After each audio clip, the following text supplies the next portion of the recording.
Alaikum wa rahmatullah. Usman barka da fatan kana lafiya. Da Allah, sorry for keeping you waiting. Abin da ya faru verification nan har yanzu bai yi ba. Idan na bude browser ta to sai ta nuna mun sai suke mun rubutu da Chinanci to ba na iya ganewa. Sai dai yau muna tare da ma'ugan ya ce insha Allah zai yi maka da kanshi zai tura mun ko kuma ya tura maka na sai in bashi nan barka. Ina tunanin kafin banda verification tun na gama verification inda kawai za a samu matsala shi in za ka ci da kuɗi idan ba kai verification ba to ba zai yiwu ba. Ina ga the only thing abin da ya rage a ce ka ƙara sani dangane da Probit bayani na kan exclusive, wanda exclusive ba a video ba zan yi maka voice in Allah yadda wanda yake ɗauke da bayani na shi exclusive.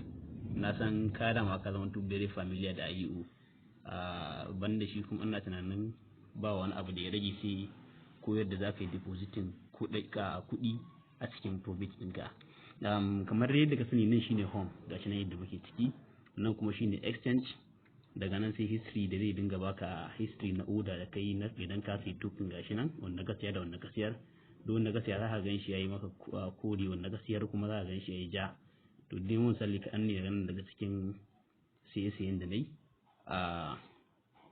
To bayan wannan sai wallet. To idan ka shiga wallet, idan misali za ka yi depositin kuɗi, to sai ka yi sacin misali aka sai mun fin amfani da USDT wanda shine kuɗin ma'ana United States Dollar kenan, USDT. Yau ka ga USDT ta zo, to sai ka danna sai ka yi clicking akan ta. To idan ka je sai ka je deposit, gashi nan yayi kore, to sai ka danna deposit. To take note, idan ka zo wajen yin depositing akwai ita kanta USDT din kala kusan guda uku ne, akwai ERC20, akwai TRC20, akwai Omni. To yanzu kuma gashi sun kawo Binance Smart Chain BSC. To dukkanin su dai USDT ne, to amma kowace akwai irin yadda ake wannan ta. Wannan ERC20 din da TRC20 dukkanin su dai daloli ne, amma kowanne transfer deposition charges nasu yana bambanta. Kamar a ce gas fee kenan, wannan ERC20 din kusan idan zaka turo charges din da ma gas fee din kudin da za a caje ka yana kawo kusan $20, wanda kaga kai duka nawa ka sa $20 kusan 10,000 kenan, tunda duk dala ana sayar da ita kaman naira 500 ne ko wani wuce in ta sauka 490 da wani abu haka, amma dai standard price na ta tafi zama a 500. to ga wajen almost 10,000 a matsayin gas fee wanda yayi yawa da yawa. Daga nan sai TRC20, za ga da ka taɓa TRC20 din nan haka, za ga wannan wallet address din za ga yana canjawa. In misali ERC20 ina zuwa yanzu network din ya dan yi nauyi har yanzu bai bayyana ba, amma idan ka taɓa ERC20 za ga wallet address na wannan OX2CYYY gashi nan. To wannan shine wallet address naka na ERC20. Idan ka taɓa TRC20 shi ma still za ka ga address din ya fito, yanzu ya dan yi nauyi ne sakamakon rashin network mai kyau. Yau gashi nan ya zo, shi kuma gashi nan TNGQYYY gashi nan dai haka. Daga nan in ka taɓa Binance Smart Chain still za ka ga ganin ya canja, shine BEP20. to still za ka gan shi ya ƙara canja, ka ga shi ma wallet address din gashi nan OXBYYY. ka taɓa wannan Omni din shi ma dai za ka ga duk yana bambanta. To da ERC20 da Omni din nan da Binance Smart Chain dukkaninsu suna da charges da yawa.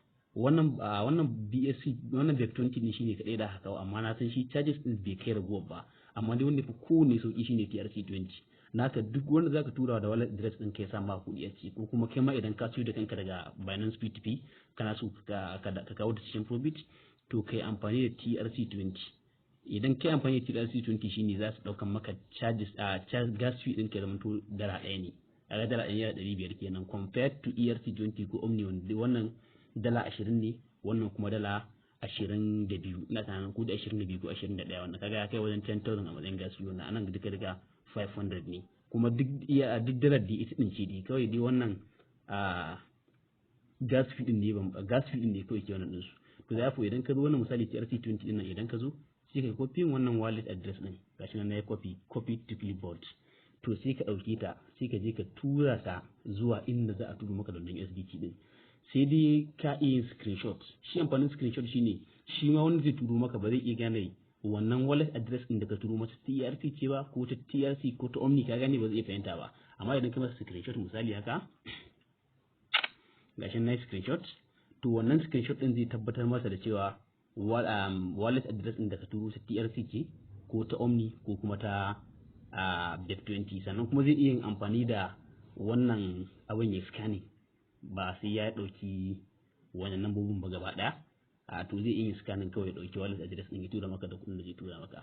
To wannan dai shine hanyar da ake bi wurin sanya USDT a Probit, wanda dama can ina tunanin duk wani abin da yake mafi muhimmanci dai a cikin Probit ka san shi. Yanzu abin da ya rage a ce kai practical yadda zaka siya ka siyar ka irin da ka gwada komai dai haka da kanka. Sai zaman to kana yi ne kuma wannan kana ƙara samun gogewa, kawai wani yadda kake ƙara yin trading kuma kana ƙara samun gogewa. Alhamdulillah.